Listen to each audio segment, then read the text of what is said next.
away. Simple living, away. It makes the world go round. People live in peace. Away. Oh, simple, away. Simple living, away. It makes the world go round. People live in peace. You know we don't need much to live and be happy in the world. It seems the less we have, the more we breathe the beauty of the world. So walk lightly on the earth. Walk lightly on the earth. Yeah, yeah.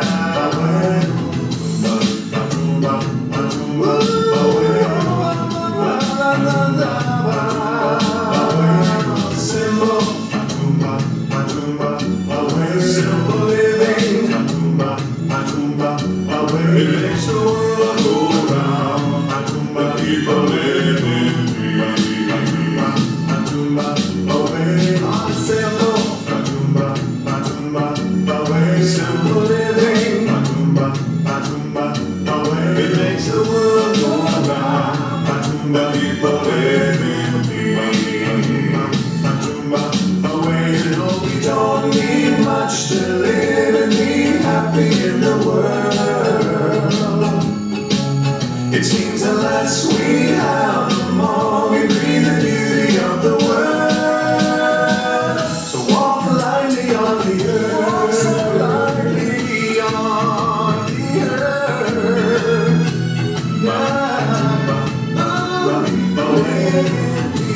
We all live in peace.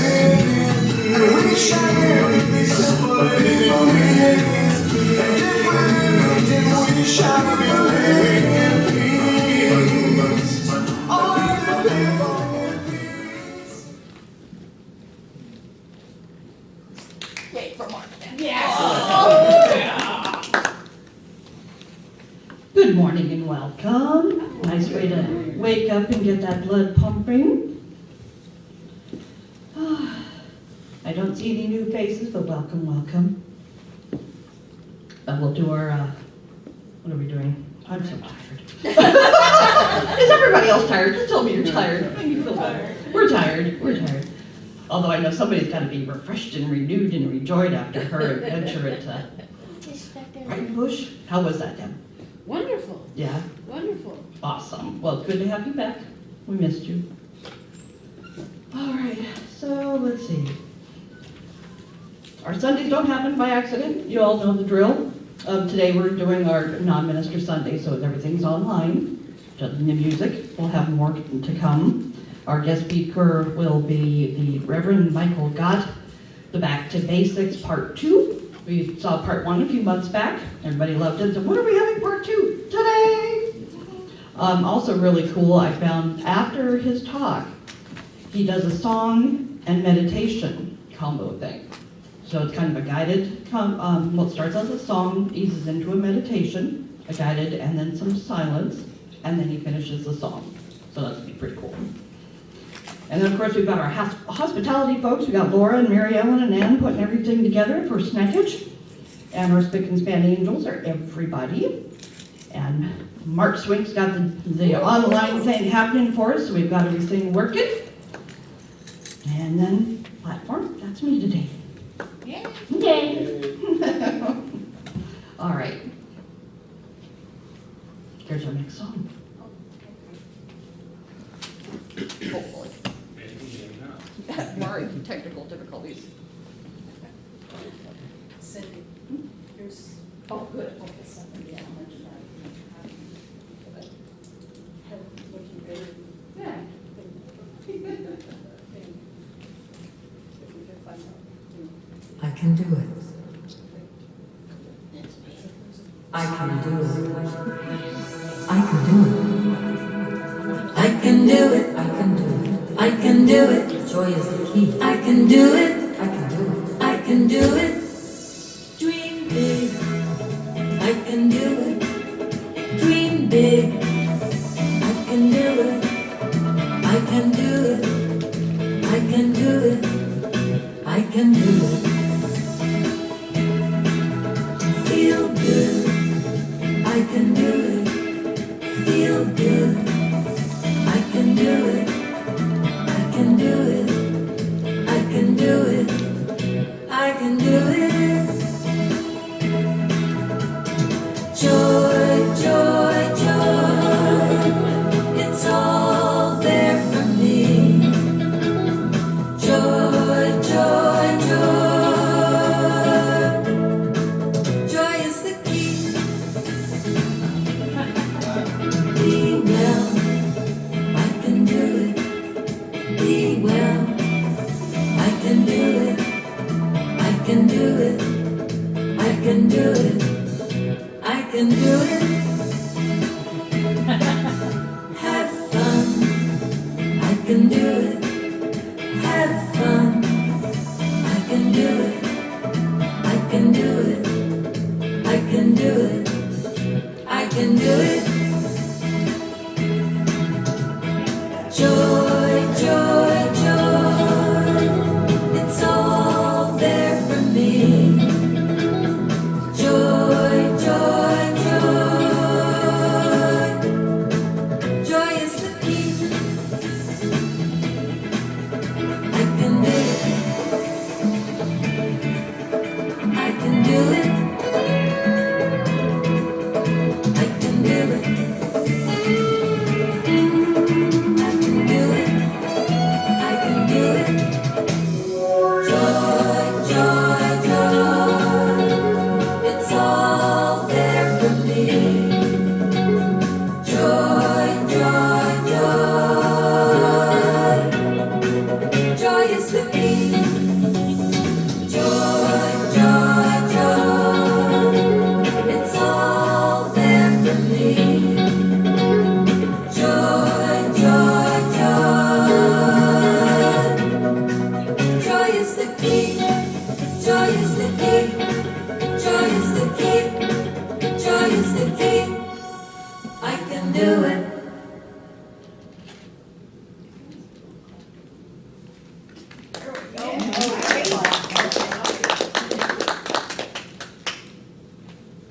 Yeah, that's a good message. I can do it.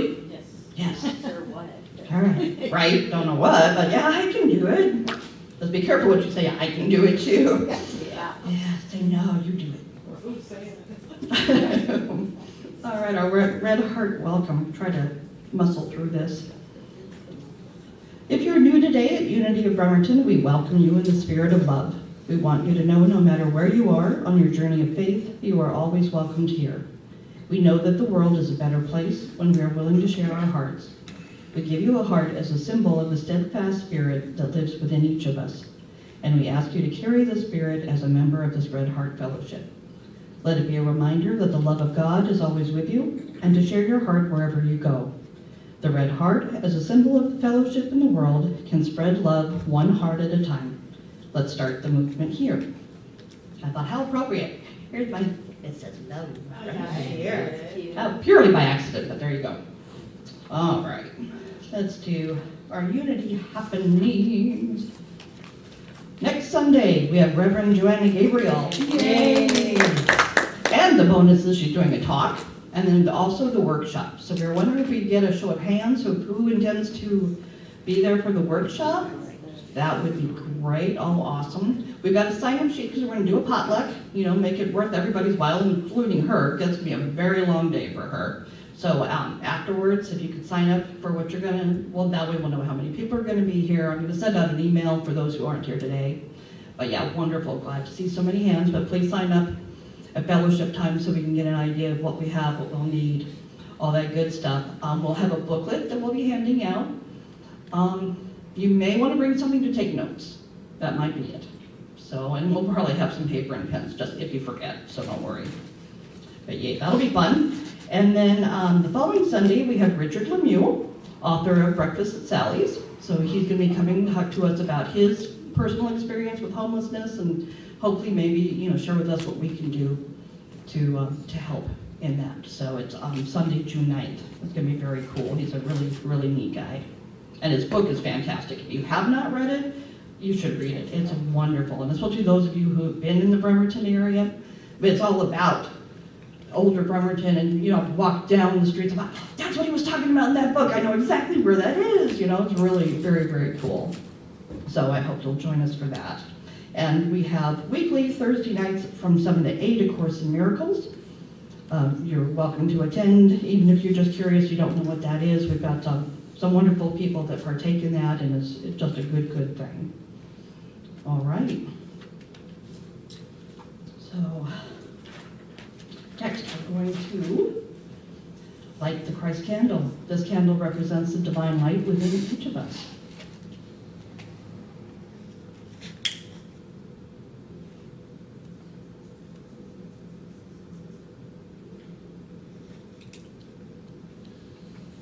And let's read our mission statement together. We are a welcoming community supporting our mutual quest for spiritual truth. And our invocation statement of faith. There is one presence and one power, active in the universe and in my life, God the good, omnipotence. And one of our favorite points, handshakes and hugs. Hug gently. You never know what might be hurting today.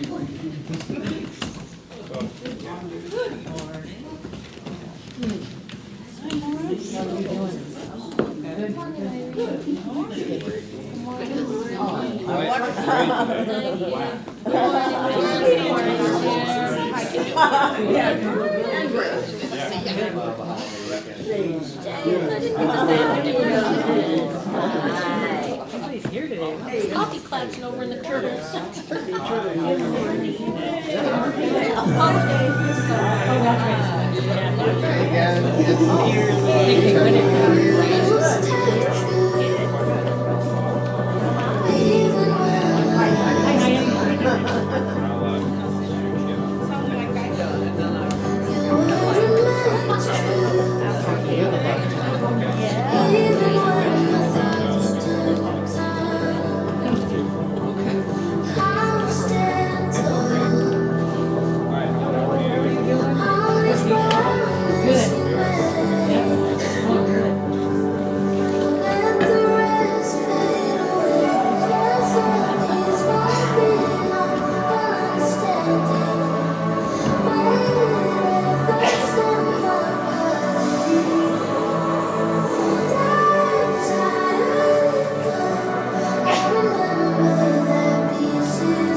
Today's daily word is in the silence.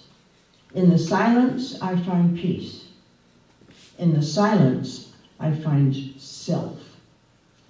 Rather than allow my mind to be easily swayed by outer circumstances, I look beyond appearances to the truth of my being. I do this by turning within to a place of peace, the silence.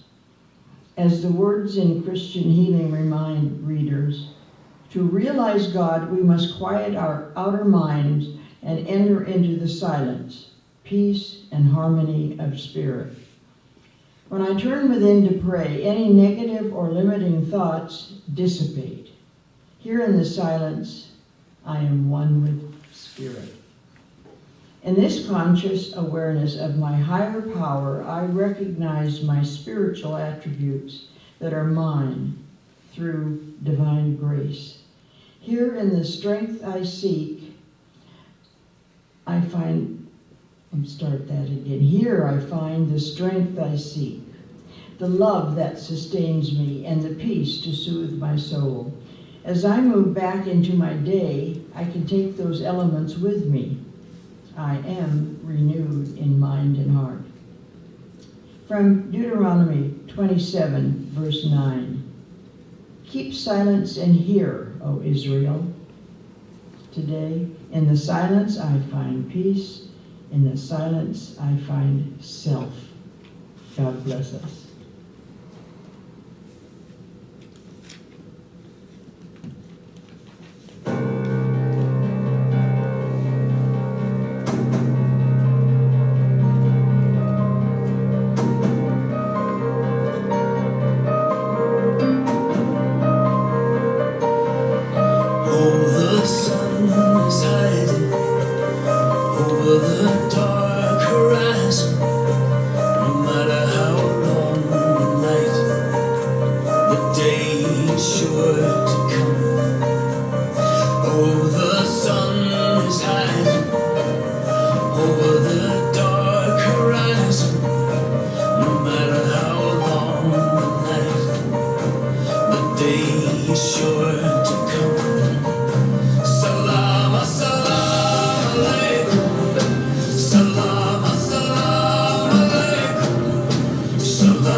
It flies on broken wings.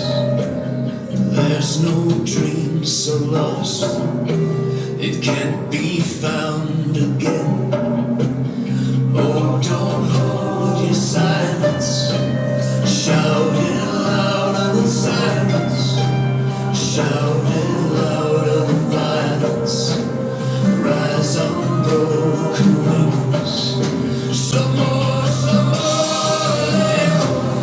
Some more, some more. Some more, some more. Some more, some more.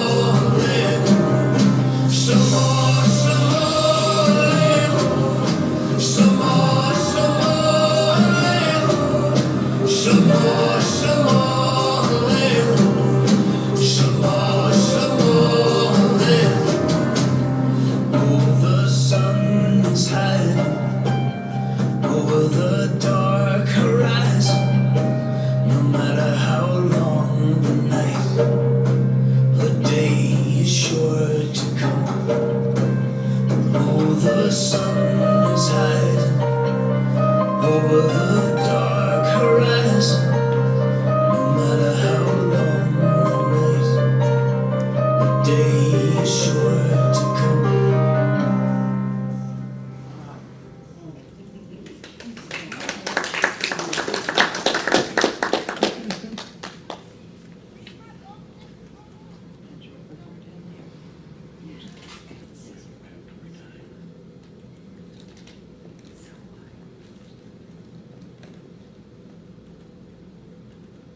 So last week we began a two-part series on the 5 basic principles of unity, the 5 foundational principles. I'm calling it Back to Basics. It's first of the year. It's a good time to come back to what we really are about. And if you remember the first 2 principles, and also it's available online. We have a YouTube channel, or you can go to our website and look in the media center. You can either the audio and the video of last week's service is available there. You can also go to the bookstore and pick up a CD if you'd rather do that of last week's service. But the idea that we are a love everybody church is what we talked about. Somebody threw that at us as an insult, but I took it as a challenge. That's what we're really trying to do. We are unity. There is one presence, one life, one source, all that is, and we're part of it. So if we really believe that and practice that, we would love everybody, right? Another thing that we kind of get known for is that we are about positive spirituality. We really want to focus on the positive, the possible. So, have you ever had that experience when maybe it's been raining a lot, your car is really dirty, you get it clean, you go into the store, you go into a restaurant, you come out and a bird has used it for target practice? Yeah. You ever had that experience? Things like that, it's hard to stay positive in those moments. But I'm going to offer you a spiritual practice. The next time that happens, just pause, take a moment, breathe, and be grateful that cows cannot fly.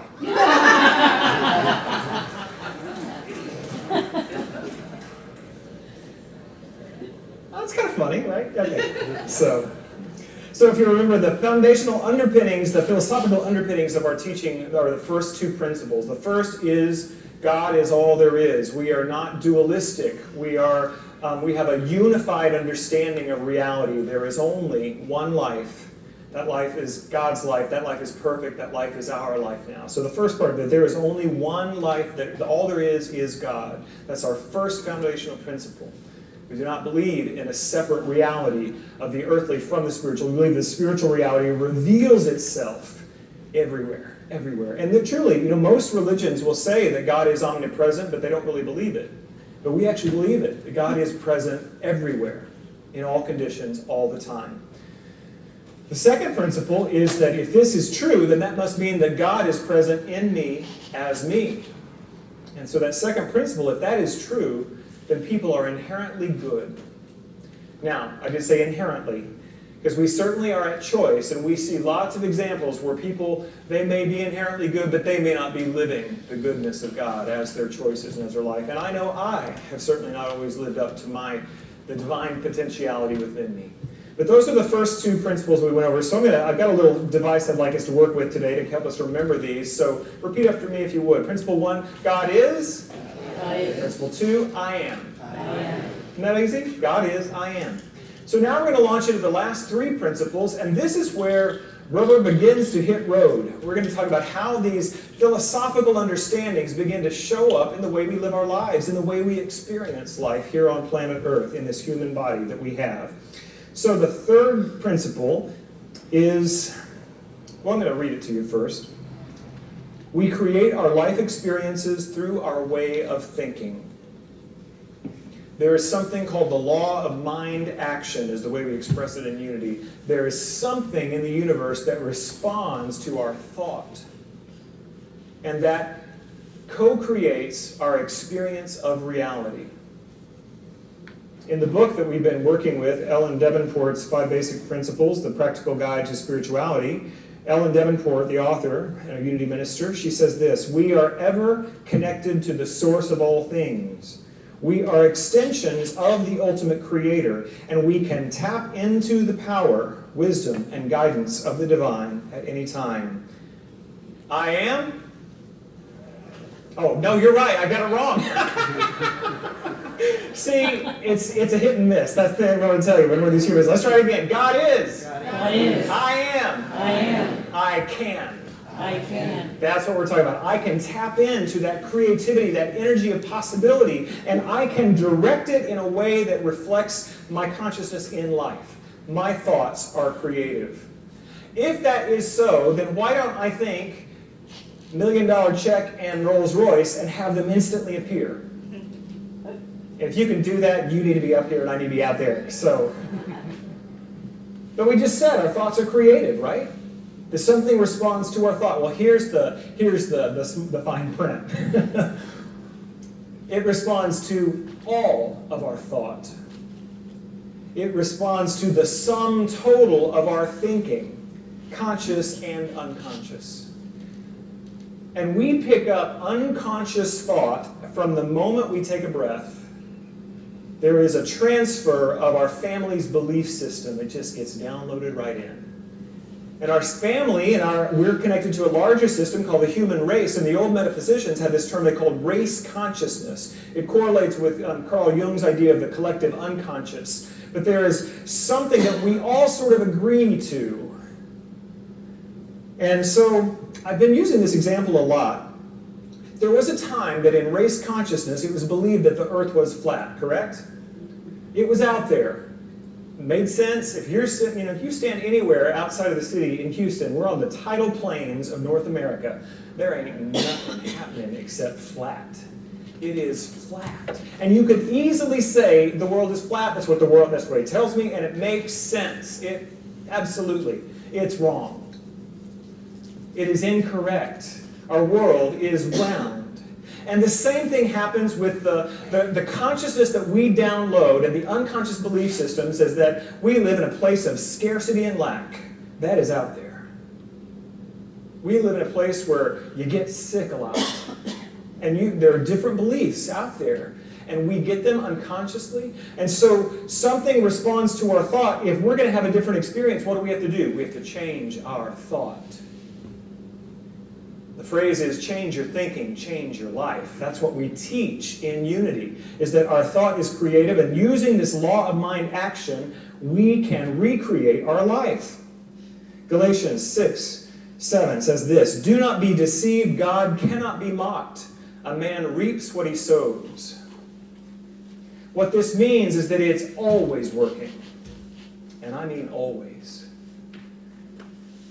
In other traditions, it's called the law of karma. That there is something that is always revealing to us that which we are conscious of. Consciousness is cause. And your consciousness is constantly creating your reality. This is what's happening. The first time somebody told me that, I wanted to run screaming from the church that I was in. They said, if you want to know what you're thinking, take a look at your life. Who wants to be that responsible? It's so much easier to be victimized, don't you agree? Let them be responsible. No. And here's the thing. You are creating your experience of reality, but so is Carolyn. And so is Eddie, and so is Joey, so is Linda. Everyone here and everyone on the planet is also creating with this energy, with their thoughts. And so sometimes my thought bumps into Carolyn's, and that's just the way it is.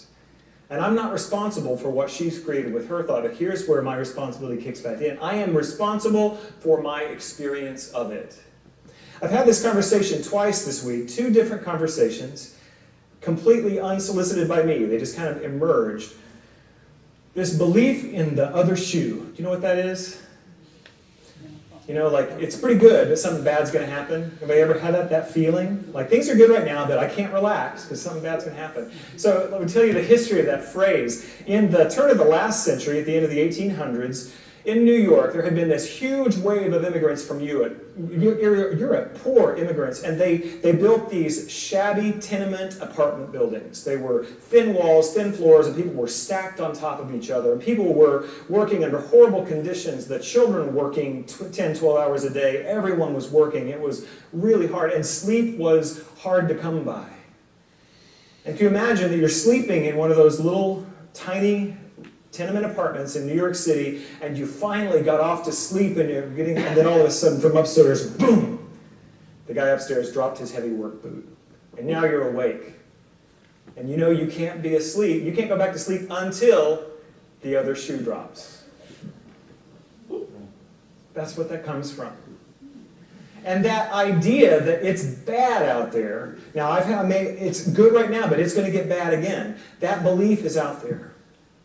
And here's what I want. I've done a lot of work on this belief in my own life, and here's where it comes from. Everything here changes. Everything in the world of time and space and form will end. Every form has a beginning, a middle, and an end.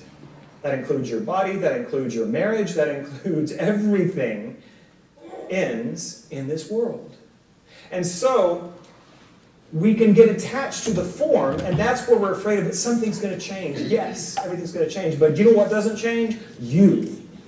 And even though the form may end, that relationship may end, that job may end, all of that, if you bring your consciousness of God's good and life abundant to that new situation, guess what? You get to recreate a new form.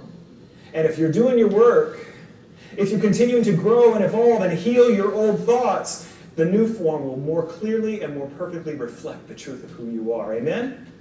That's what we're about. Principle 3. We are co-creating our reality with God. Something in the universe responds to our thinking. And everyone is using it all the time. All the time. But to use it consciously, to direct it, to co-create with God, you need a tool or two. And that's where principle 4 comes in. You ready? God is. I am. I can. I'm equipped. Yes. And that's where, in unity, we don't create that law of karma or the law of mind action. It's just happening. But what we have done in unity, it created something unique. Unity and Mormonism are the only two unique schools of spirituality that have evolved in America. The only two. Started about the same time in the 19th century. And unity, New Thought, has contributed one spiritual practice to the world, to the library of spiritual practices in the world, and it's called affirmative prayer. That is our gift to the world. This idea that we can know the truth of our connection with God. We can speak the words. The words themselves do not make the prayer work. The words direct our consciousness to the truth. And when our consciousness realizes the truth, we have a demonstration in the world of form. Thought is cause, form is effect. And so the way we do these prayers, it's a prayer of faith. It is a prayer of positive affirmation. But our founders in unity, they also use something called denial. And it kind of fell out of fashion at some point in metaphysics because it was perceived to be negative. And we don't want to focus anything on the negative, so don't even worry about the denial step, just go to the affirmation. But what the denial step does for us in our spiritual prayer life is that it clears out the room for our new affirmation. It clears out the place in consciousness. Okay, imagine it like this. Imagine that you have been given an unlimited budget to go buy a new wardrobe. Ladies, settle down. You can go to any store in the Galleria you want and get as much as you want for your new, actually, you have enough to fill your closet, let's put it that way. It's going to change my metaphor right there on the spot. And so you go to Saks and you go to Neiman's and you buy the most beautiful clothes. They fit you perfectly. You're so excited. And you get them home and you have no place to put them. You missed a step. Your closet is still full of the ill-fitting, worn-out, old ideas. See where I went with that? You see what I did there, right? And this is why we need a denial step to release the belief that the negative condition I've been experiencing is the truth of me. To release the idea that, let's say, for instance, that we have a belief in scarcity and lack. It's been showing up. My bank account is empty again. I can look at that and deny that it has any power over my truth. Deny that it has any spiritual truth to me at all. I am an abundant child of God. I am not lacking anything That's a denial step. Now, it's different from the denial in psychology where that ain't happening, no. That's not what I'm talking about. This is a spiritual practice. Let's go to one of our founding teachers. Emily Cady was a medical doctor. She created the Lessons in Truth, first as monthly installments in the Unity magazine. There were 15 of them, I believe. There are several. There are more than 10. I don't have that in front of me right now. But one of the chapters is on denials. And here's what Emily Cady says about that. The first step toward freeing ourselves from our troubles is to get rid of our erroneous beliefs about God and ourselves. Don't skip this step. Then she says, by denial, we mean declaring not to be true a thing that seems to be true. Negative appearances are directly opposed to the teachings of truth. Jesus said, judge not according to appearance, but judge righteous judgment. Declaring not to be true a thing that seems to be true. The earth is not flat. You are not limited by your physical sickness. You are not lacking in financial good. You are not unlovable. You may have evidence, you may have decades of evidence for all of the negative things in your life, and you may say, this is just who I am. You are not. And so the first step, in the first tool we're going to offer you in Unity to begin to use this principle of the God creativity that is in you is to deny that anything but that is real. Let it go. Let it go. Let it go, let it go. Sorry, for all those who have kids like Disney movies, just kidding. And then you've made some room in the closet to try on some of these new beliefs. And if you're new here to Unity, it may seem like, I can't do that. Reverend Farrell and I were talking between services. When people show up for her prosperity class, they're like, this isn't me, this isn't real, I can't do it. God is? I am? I am. I can? I can. I'm equipped. I'm equipped. I live it. I live it. Before I leave the fourth principle on the spiritual tools, I do want to say that the affirmative prayer, it is my primary spiritual practice. I've been practicing it now for about 24 years. Using this consistently in partnership, I have transformed every condition in my life. I was broke, sick, tired, and drunk when I got here. And thanks to these principles and using the tools given to me and having people that surrounded me in community and love, everything has changed. You can. You can. The fifth principle, I live it. Knowledge of these spiritual principles is not enough. We must live them. Oh, it'd just be so much easier if we could just kind of go, oh, I got it. I understand those words. I know what that means. And then experience it. It doesn't work like that. Mary Morrissey says that there is a difference between knowing about something and knowing it. And she teaches us that if you aren't fully demonstrating a spiritual principle in your life, you don't know it. You know about it. You can say the words. In the tradition I grew up in, the Pentecostal and the Methodist tradition, I was taught that there's a head knowledge and a heart knowledge of God's Word. And you can say the words, you can claim the Scriptures up here, but until it goes deeper, you don't experience the reality of it. There's a word I love called embodiment. That it's not just an idea, it has become a part of the fabric of my life. I'm going to read to you this is from Mark Nepo's wonderful daily inspirational guide called The Book of Awakening. I believe we have it in the bookstore, and this is from this week, January 11th. This is the story of a young divinity student who was stricken with polio, and from somewhere deep within him came an unlikely voice calling him to, of all things, dance. So with great difficulty he quit divinity school and began to dance, and slowly and miraculously, he not only regained the use of his legs, but went on to become one of the fathers of modern dance. This is the true story of Ted Shawn. It is compelling for us to realize that studying God did not heal him. Embodying God did. The fact of Ted Sean's miracle shows us that dance, in all its form, is theology lived.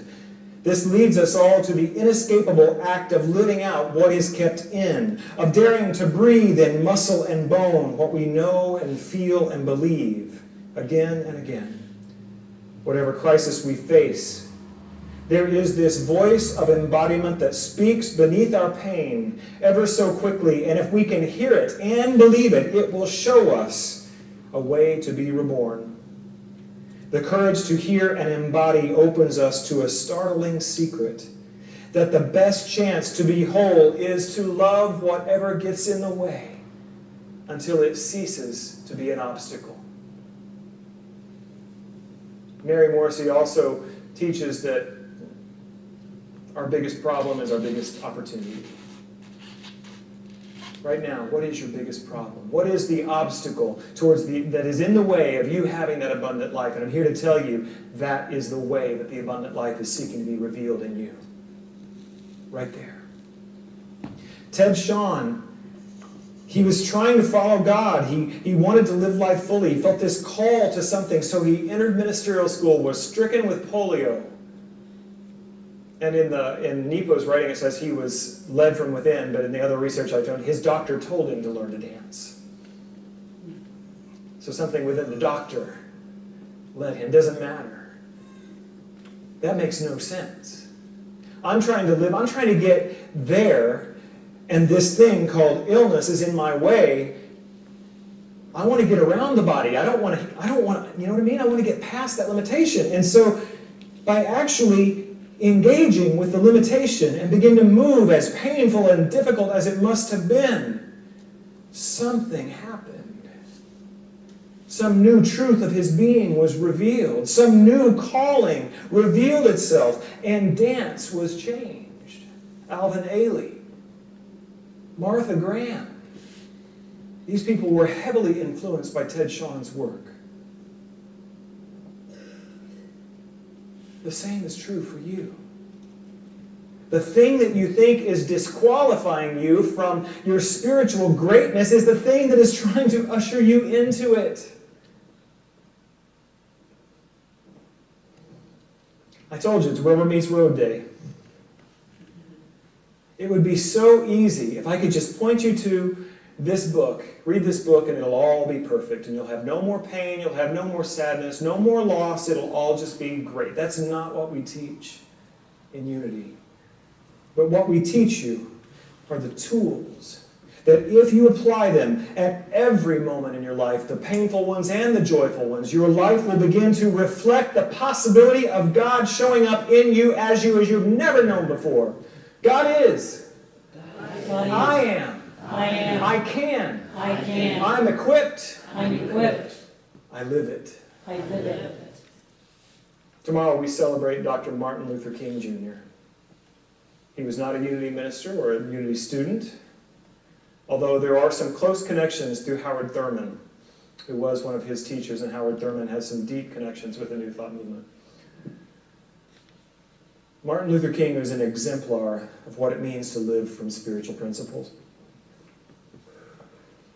Dr. King wrote this: "We must forever conduct our struggle on the high plane of dignity and discipline. We must not allow our creative protests to degenerate into physical violence. Again and again, we must rise to the majestic heights of meeting physical force with soul force." That's why you have tomorrow off. Because the man with that consciousness, who was confronted with such ugliness and evil in his world, said, we will not meet evil with evil. We will not meet violence with violence. We will stand with dignity and majesty. And we will meet violence. We will meet, what does it say? Physical force with soul force. President Obama has asked that we take tomorrow as a day of service to honor Dr. King. So I invite you to, even if you haven't had a chance to plan something, just do something for your fellow human beings tomorrow as a way of honoring this amazing man. Next month, we'll be having our celebration of Black History Month here at Unity, and on the last Sunday of the month, the 26th, that's our big culmination of that. We'll have our choir, we'll have our guest conductor, Stephanie Bland, who's been here the last couple of years, and Charles Holt will be joining us, an amazing singer from Los Angeles who was in The Lion King. I had the honor of giving the message that day, and I'm going to be speaking about Dr. King's final speech the night before he was assassinated, Up to the Mountain, where he says, I have been to the mountain. I have seen what is possible. And he said, I may never get there. Something in him knew. I may never get there, but it's there. His work continues. Through all of us who have taken up this idea of equality and justice. Thank you, Cindy. Thank you. You are called to reveal the good of God in a unique and purposeful and unrepeatable, irreplaceable way. You're called to live it, to take these principles and live them. And I will tell you, what you're looking for is not a dollar amount in your bank account. You're not looking for a model of car. That you may think you are, but that is not what you're looking for. What you're looking for is your soul's fulfillment. And I believe you should be free in the area of your prosperity. Mary Morrissey says that we all need to have enough money so we can give our gift to the world and not worry about it. Amen? So I will teach prosperity principles, absolutely, but it is in service to this idea that we are here to give our gift because the world needs us. You are here to give. So I often, in my talks, by just saying, don't give up. Because I know some of you are talking to me. I know some of you are struggling mightily right now. I have struggled. I know not everyone is, but those who are struggling today, don't give up. Sometimes the height of spiritual practice and spiritual mastery is to just not quit. That's all you got to do. Don't quit. This Wednesday we had Reverend Arthur Johnson, speak to us. First time he's been coming to our church for a long time, first time that he's spoken here, and it was an amazing talk. Mindonomics. But he talked about the story in the Gospel of Mark where the woman with the issue of blood knew that if she could touch the hem of Jesus' garment, she would be healed. And so she fought through the throngs to touch the hem of his garment, and she was healed. It says in the story that she had had this condition for years, and she had lost everything, paying doctors to try and receive her healing. And Arthur gave us this phrase, and I don't know if he created it or not, but it's wonderful. He said this: when you're down to nothing, God is up to something.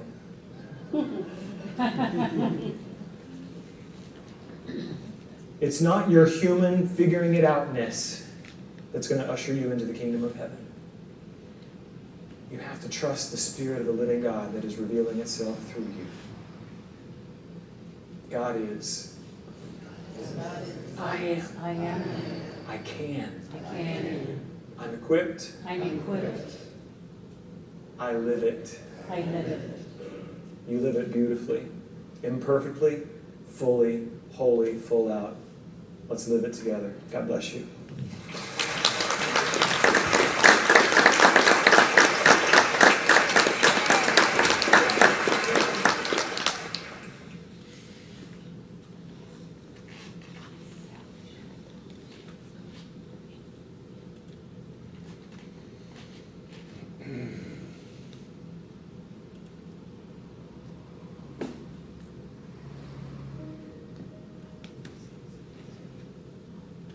Amazing,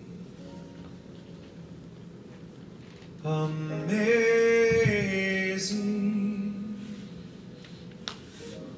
you will do amazing things. Amazing, amazing, you will do amazing things.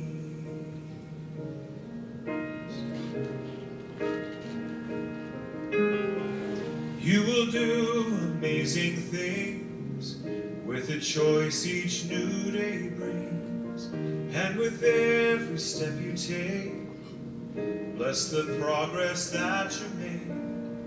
The reason you live is there in every gift you give. Love your life, love your dreams, you will do amazing things.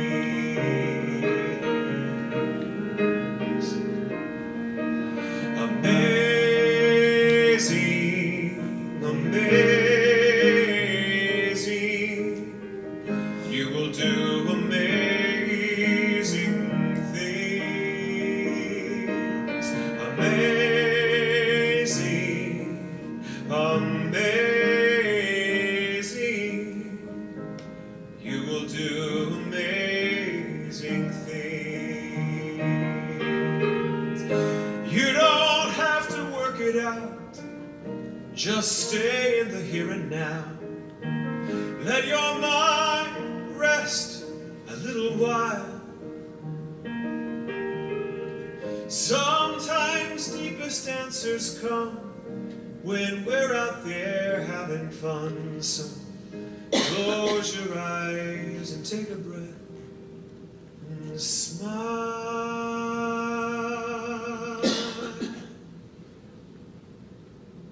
Amazing, amazing, you will do amazing things. Amazing, amazing, you will do amazing things.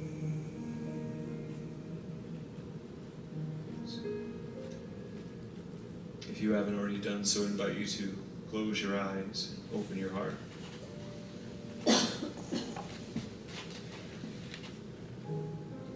Allow all of your awareness to come to the breath. Notice if the breath is full and easy or shallow and constricted. The breath is one of those amazing things in the body that we can either enter into it consciously or let it run automatically, working on our behalf. But in this moment, let us breathe consciously. If there is any tension or anxiety held anywhere in the body temple, I invite you to just simply let it go on the exhale.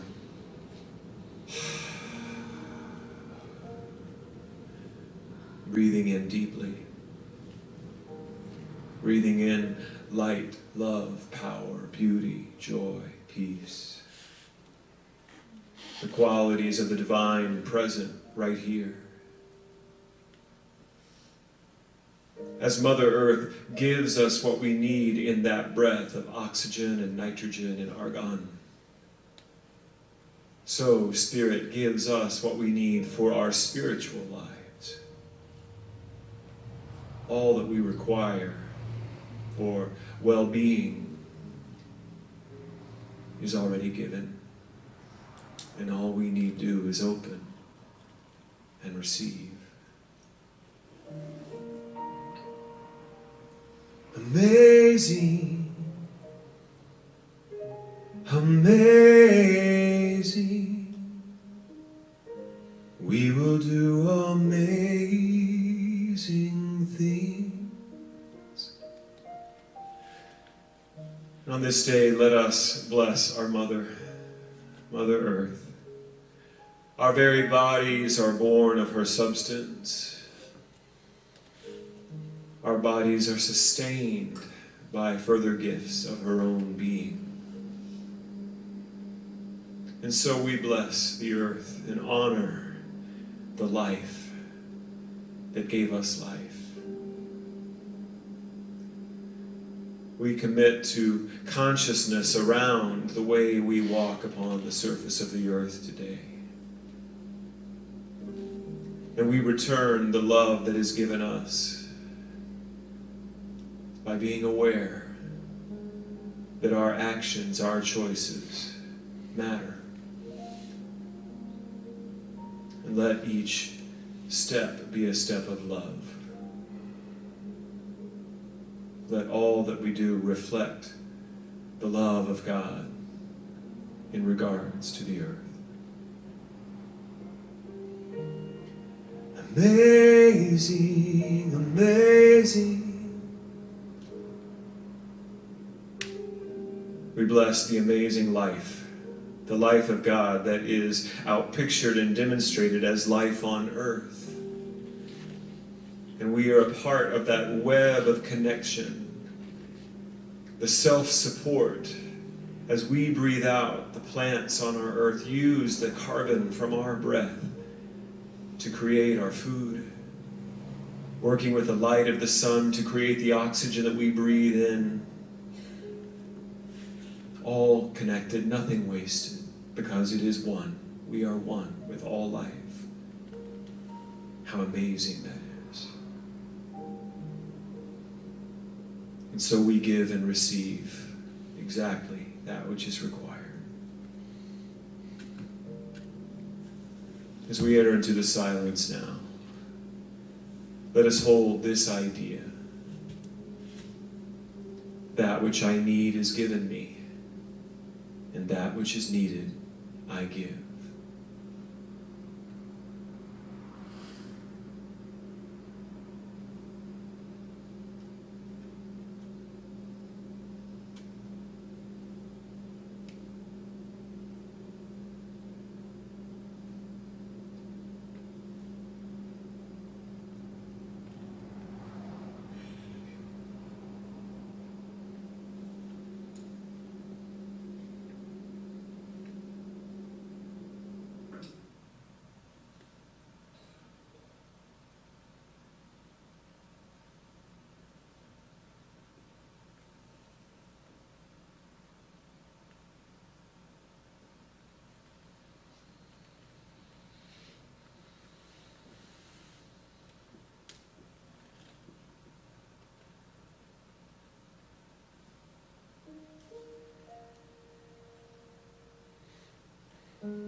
How beautiful, how right it is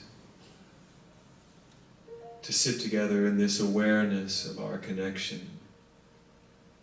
Each of us, an irreplaceable, unrepeatable expression of God's love and God's being. How beautiful it is to contemplate how supported we are, how abundant life is to us. And from this place of feeling so supported and uplifted and loved, how easy it is to give. To give as God gives, to give as the earth gives in support of others, to express our gifts uniquely, knowing that as we give, we are fulfilled and we lift others. How good it is. How good. Thank you, God.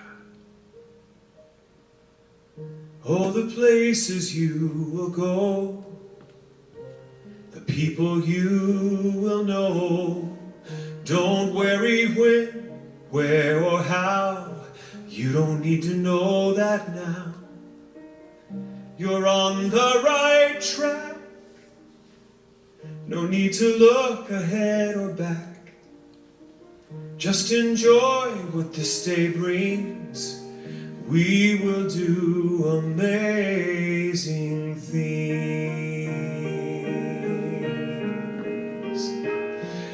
Amazing, amazing. We will do amazing things. Amazing, amazing. We will do amazing things.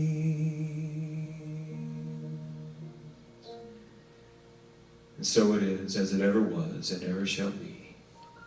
Amen.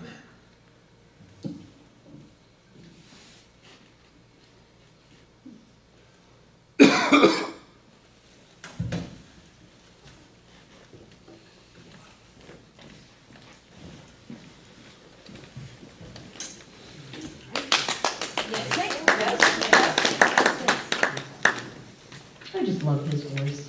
You could listen to him for like hours. And then, I saw you smile when you saw Aaron, the video of Aaron. Yes. We love our Aaron. I All right. You saw in the corner of when he was speaking, it showed the back of the audience and the front row. Right in the corner left there was a lady that looked just like the back of Sally's. Were you there, Sally? You know what? We were jealous. Right? All right, so as you are preparing your tithes and love offerings today, think about how blessed you are. And as you are writing your check or giving your gift, send your blessings out. I am so blessed. I am so blessed. I am so grateful for all that I have. I am so blessed. I am so blessed. I am so grateful. I am so blessed. I am so blessed. I am so blessed. I am so grateful for all that I have. I am so blessed. I am so blessed. I am so grateful. I am so blessed. I am so blessed. I am so blessed. I am so grateful for all that I have. I am so blessed. I am so blessed. I am so grateful. I am so blessed. I am so blessed. I am so blessed. I am so grateful for all that I have. I am so blessed. I am so blessed. I am so grateful. I am so blessed. I am so blessed. I am so blessed. I am so grateful for all that I have. I am so blessed. I am so blessed. I am so grateful. I am so blessed.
All right, together.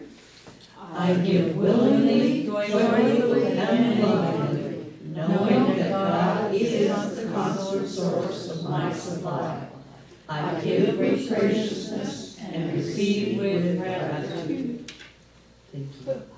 All right, good news. Anybody good news? Yes, Debbie. I'll just share that I had a marvelous vacation. You seem awfully relaxed. I'm envious. Because I took the time to slowly go south stop in Scappoose, visit friends, go to my retreat, have a wonderful time, slowly come back, stop in Portland and visit friends, have a wonderful time, slowly come back. Nice. And I didn't have to get up at 4 a.m. any of those days. Wow.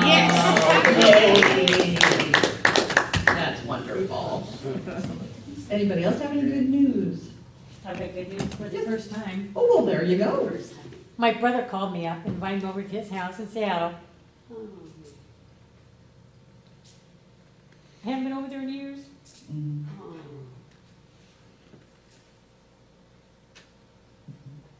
It was his birthday.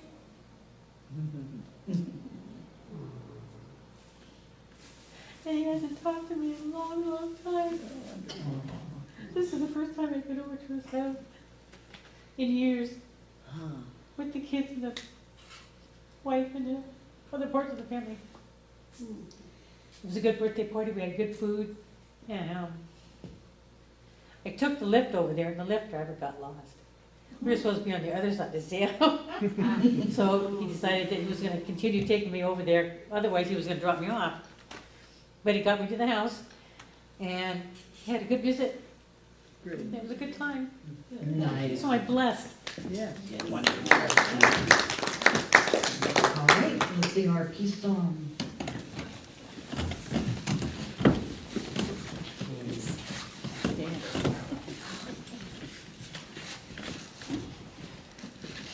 Let be peace on earth, and let it begin with me. Let there be peace on earth, the peace that was meant to be. With God as creator, family all are we. Let us walk with each other in perfect harmony. Let peace begin with me. Let this be the moment now. With every step I take, let this be my joyous vow. To take each moment and live each moment in peace eternally. Let there be peace on earth, and let it begin with me. The light of God surrounds us, the love of God enfolds us, the power of God protects us, and the presence of God watches over us. Wherever we are, God is, and all is well.